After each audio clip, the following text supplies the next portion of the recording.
I know that the Brewers got shut out yesterday, but I want to go back just a little bit to the last time Mizorowski was on the mound this past weekend. What did you see from him? How are we feeling from a confidence level about the young hurler? I would say that he passed his last test with flying colors. Walked the first two hitters.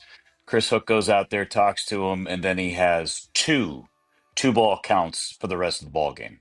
So just utterly dominant performance from Jacob Mizorowski. And I thought it spoke a lot to the confidence in him to run him out there for the seventh inning. I talked to Pat Murphy about that yesterday during our pregame show. And I said, were there any conversations about having him be done after six? He goes, no. He wanted the ball in the seventh inning, and that showed us a lot. And we're gonna let him eat. And this is a really good thing for this staff. And I tell you, the Brewers pitching staff has pitched into the seventh inning, or at least through six, each of the whole time through the rotation, really helping out that bullpen. They really stepped up when they needed it. Jeff, I see Rhys Hoskins is back. What do you think the plan is with him moving forward?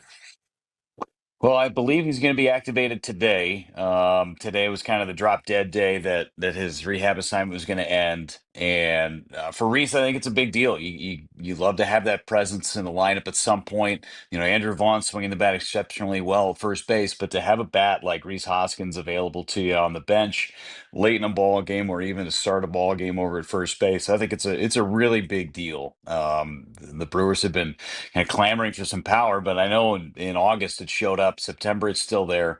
But it's good to have Reese back, and it's great to have his presence in the clubhouse too. He's a guy who's been there, who's done that over the course of his career in the postseason and in these stretch runs. It's great to have him back. Jeff, Isaac Collins got a little bit of time at third base yesterday. I know he'd been taking some ground balls during early work, was an infielder coming up in the minors before he eventually made that switch to outfield. Is that kind of more for future Isaac Collins and giving him versatility, or could he potentially play some meaningful innings at third base either the rest of this month or into the postseason?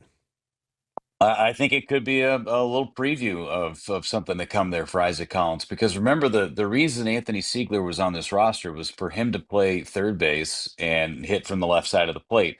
Well, now that you've got Churio healthy, you run Perkins out there in center, you got Frelick in right field, maybe you run Yelich out there in left.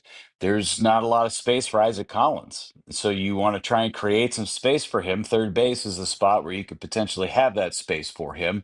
Hit against some tough righties, tough matchups for Caleb Durbin. But you got to try and create a spot for Isaac Collins. Maybe that is third base. That's not a bad option to have. And if Isaac Collins, a potential rookie of the year candidate, is the guy who's sitting on your bench, means your roster's pretty deep, and that's a really good thing. But nonetheless, I think that you could see Isaac Collins over at third base a little bit more in the future. Jeff Levering hanging out with Jen, Gabe, and Chewy. We catch up with him every week to talk about your Brew Crew. It is brought to you by Neurospine Center of Wisconsin. Jeff, Jose Quintana looked really, really good until he didn't yesterday. How do you envision them using him in a postseason run?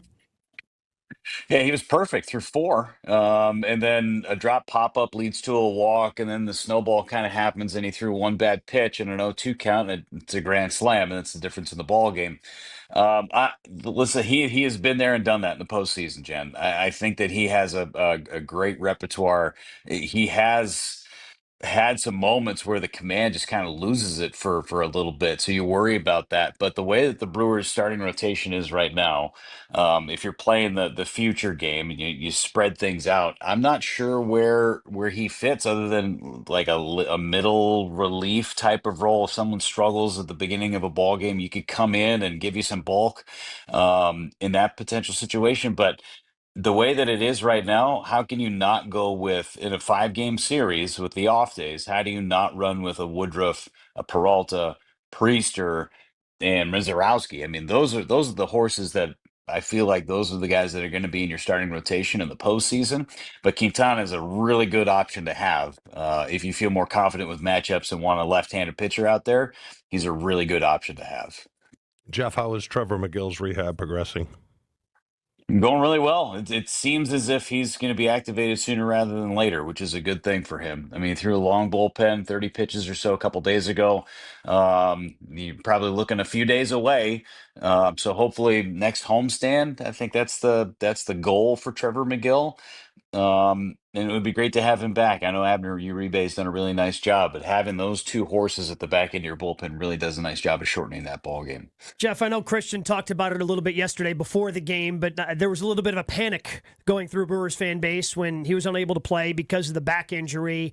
Are those 3 days off going to be good for him the rest of the way, or is he still going to have to take, and again, he's going to have an off day here or there, but is he going to have to take another extended 2-3 day break, you think, before the playoffs?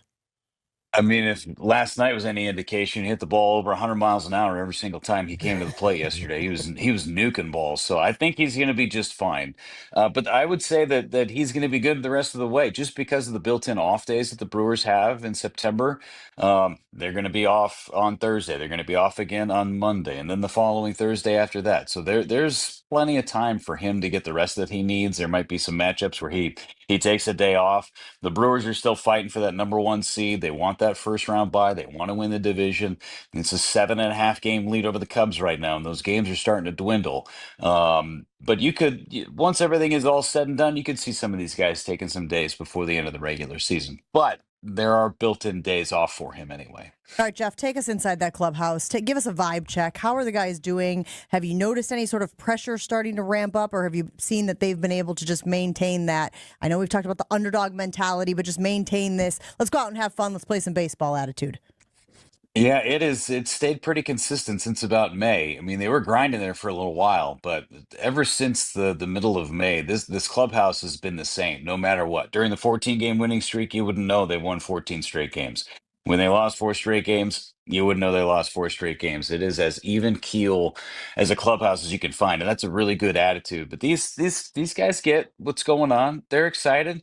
There may have been a couple of champagne bottles that popped into the clubhouse at some point that are just sitting in the auxiliary training room that are just Really? kind of, because the potential to clinch in Texas is here. I mean, the three magic number is 3. So there are some champagne bottles that are lingering. I'll just put it that way. You just got to be ready just in case. So it's going to be celebrate the playoff clinching, celebrate potentially division, celebrate number one seed? I mean, if there's an opportunity to celebrate, wouldn't you take that opportunity? Well, I'm just No matter making what it sure. is. I want to have my No. checklist ready, Jeff, just so I know when to pop the champagne of beers at home.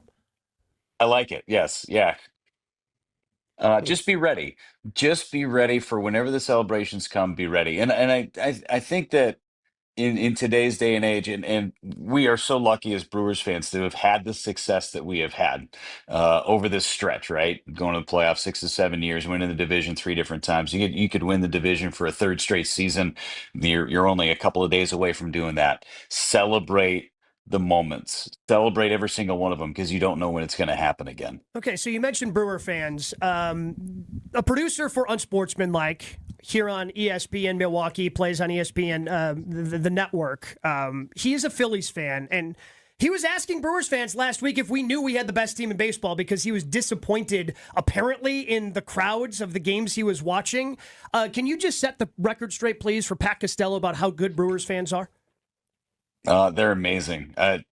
I mean, I hear every fan base say they're the best fan base in baseball, or best fan base in football, or best fan base in basketball. But these Brewer fans are amazing. All you have to do is look in the summer when they were selling out 7 of 8 ball games. Those crowds were jammed. Now, I know school's back in session and it's tough to get to the ball game in the middle of the week, but Brewers fans are the absolute best. Down here in Texas, there are tons of Brewers fans down here for this series against the Rangers. When we were in Pittsburgh, it was a third filled with Brewers fans. They travel so well and they show up at home. And these guys in the clubhouse, it doesn't go unnoticed. They get it. They absolutely get what this fan base does for them. Yeah, and you know one thing Brewers fans don't do that Phillies fans do? Take baseballs away from little kids. Yeah!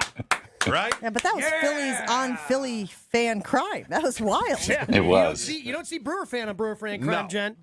We stick up for No. each other. That's right. Yeah, we do. You probably split the ball in half and go, "Oh, you want to split these? Let's split these. Come on, guys. We could do this. That's okay. We'll find it out. Take the pocket knife out and then just, slice it in. Yeah. That's the way we do it. Let's go halvesies on this, okay? Sounds good. Thanks. If the playoffs ended, or if the playoffs started, if the regular season ended today, the Brewers, of course, do have that number 1 seed. They would play the winner of the Cubs versus the Padres. Preferences there? Would you like the Padres to knock the Cubbies out there, Jeff? Or do you want the Brewers to go head-to-head with the foe from Illinois? I want the Cubs. I want all of that Cubs hatred. I want all of it. I think that that's a great series. The Padres scare me a little bit because their roster is deep. They've got great pitching. Their bullpen is insane.